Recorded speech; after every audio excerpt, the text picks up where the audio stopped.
विद्यार्थी मित्रों, हम अर्थशास्त्र में प्रकरण 4 का अभ्यास कर रहे हैं और इसमें एक अंतिम टॉपिक है हमारे पास, बाजार में वस्तु की कीमत का निर्धारण। आज हम इसकी चर्चा करेंगे।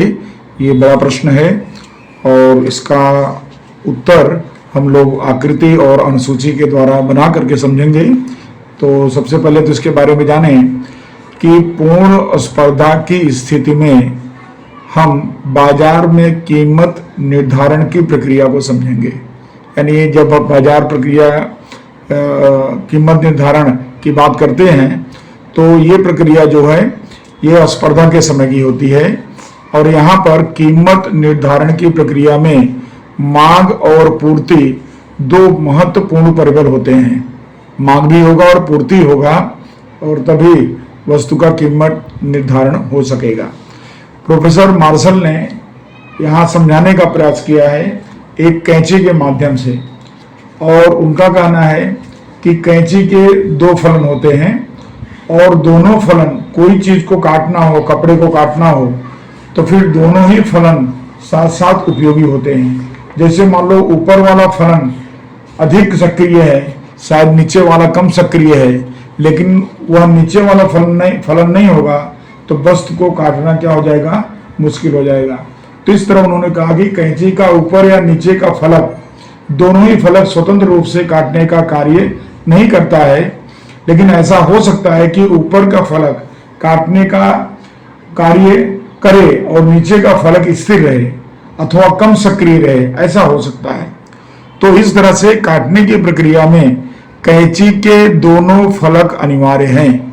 अगर आप कैंची के दोनों फलक में से एक फलक निकाल दो तो फिर कोई भी चीज आप काट सकते नहीं हो। उसी प्रकार से कीमत निर्धारण के लिए मांग और पूर्ति दोनों अनिवार्य है। ये मांग और पूर्ति दोनों क्या हैं? कीमत निर्धारण के फलक हैं। और अगर ये दोनों नहीं हैं तो फिर कीमत निर्धारण मुश्किल हो जाता है। यानी कि जिस वस्तु पर ग्राहक की मांग और विक्रेता की पूर्ति समान हो जाती है वही कीमत निर्धारण हो जाती है। अब इसे हम अनुसूची के द्वारा समझने का प्रयास करते हैं। तो हमने उदाहरण के रूप में यहाँ वस्तु की कीमत लिया है और इसको हमने घटते क्रम में लिया है, 5 रुपया, 4 रुपया, 3 रुपया, 2 रुपया, 1 रुपया।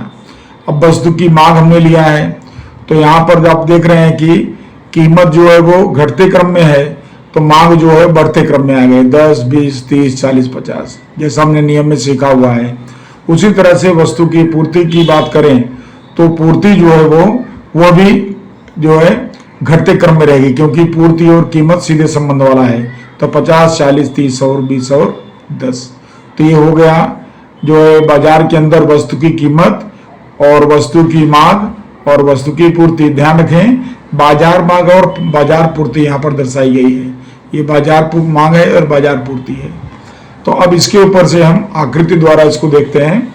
तो आकृति में देखिए, सबसे पहले हमने यहाँ पर मांग रेखा के लिए 5 पर यानी 5 रुपए पर 10 इकाई है।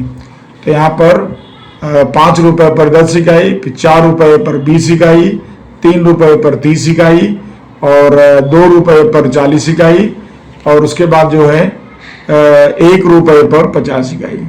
तो इस तरह से हमने क्या बनाया, डीडी मांग रेखा बनाया। पूर्ति रेखा के लिए देखिए यहाँ पर, तो यहाँ पर 1 रुपए पर 10 इकाई, फिर उसके बाद 2 रुपए पर 20, 3 रुपए पर 30, 4 रुपए पर 40, 5 रुपए पर 50। आपको समझ में आए, इस वजह से हमने इस तरह के सूची के जो कीमतें लिया हुआ है। तो अब इस तरह से बन गई सप्लाई कर्व, सप्लाई रेखा बन गई। तो ये मांग रेखा बनी डीडी, ये पूर्ति रेखा बनी जो है एसएस। अब आप देख पा रहे हैं इसके अंदर कि 3 रुपए वस्तु की कीमत है, तो यहाँ पर मांग भी कितना है, 30, और पूर्ति भी कितना है, 30। तो इस तरह दोनों ही यहाँ पर समान हो गए। इसको हम कहेंगे बाजार का संतुलन बिंदु, और इसी पर बाजार में कीमत निश्चित हो जाएगी। तो इस तरह से ये 3 रुपया जो है यह यहाँ पर मांग और पूर्ति स्थिर हो जाती है, तो इसे हम कीमत निर्धारण या बिंदु कहेंगे, पी, इसका हमने पी नाम दिया है। तो इस तरह से, तो आप इस तरह से आप आकृति समझेंगे। अब आकृति के आधार पर यहाँ पर हमने इसका कुछ निष्कर्ष निकाला है।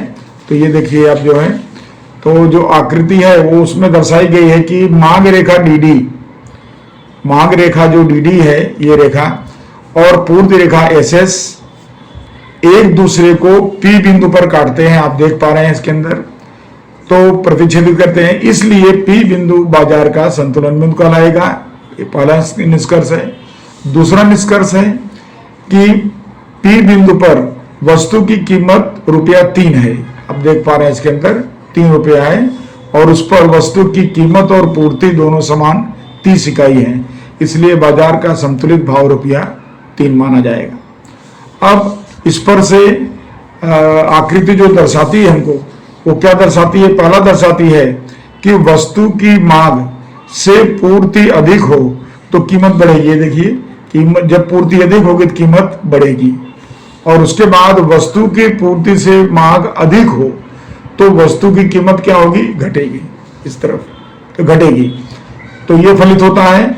और तीसरा फलित होता है कि वस्तु की मांग और पूर्ति जिस कीमत पर स्थिर होंगे वही बाजार की प्रवर्तमान कीमत मानी जाएगी। तो इस तरह से आपने देखा कि यहाँ पर जो है वस्तु की कीमत निर्धारण के अंतर्गत ये हमने ये सारी चीजें के अंदर आकृति के साथ आपको यहाँ समझाने का प्रयास किया। और अब इसके अंदर आप ये भी समझ लें कि लंबे समय तक यानी लंबे समय तक अगर वस्तु की कीमत अगर बनी रहती है तो उसे हम कहेंगे सामान्य भाव। ध्यान रखिएगा, सामान्य भाव कहेंगे। अगर लंबे समय तक यह कीमत टिकी रहती है तो इसको हम सामान्य भाव कहेंगे, और किसी भी समय भाव या कीमत प्रवर्तमान हो तो उसे हम कहेंगे बाजार भाव। तो इस तरह से सामान्य भाव और बाजार भाव आपको जाना कि लंबे समय तक अगर भाव टिका रहेगा, वही भाव बना रहेगा तो उसका सामान्य भाव माना जाएगा, और नहीं तो फिर क्या उसे कहेंगे हम, उस निर्धारित कीमत को बाजार भाव के रूप में जानेंगे। तो इस तरह से विद्यार्थी मित्रों, आज के टॉपिक में हमारा ये बाजार के अंदर वस्तु का कीमत और वस्तु का कीमत निर्धारण के बारे में अपने अनुसूची और आलेख और उसको समझा करके आपने समझा, और इस तरह से आपका ये प्रकरण यहाँ पूरा होता है।